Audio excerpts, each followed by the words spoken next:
Okay, right now we're looking at footage from the blizzard of December 26, 2010.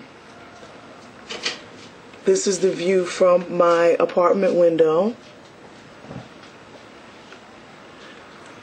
As you can see, when I pan up to look at the building opposite us, the snow is just simply blowing pretty much horizontally.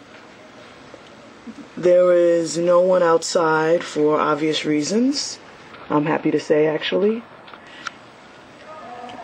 No one playing basketball.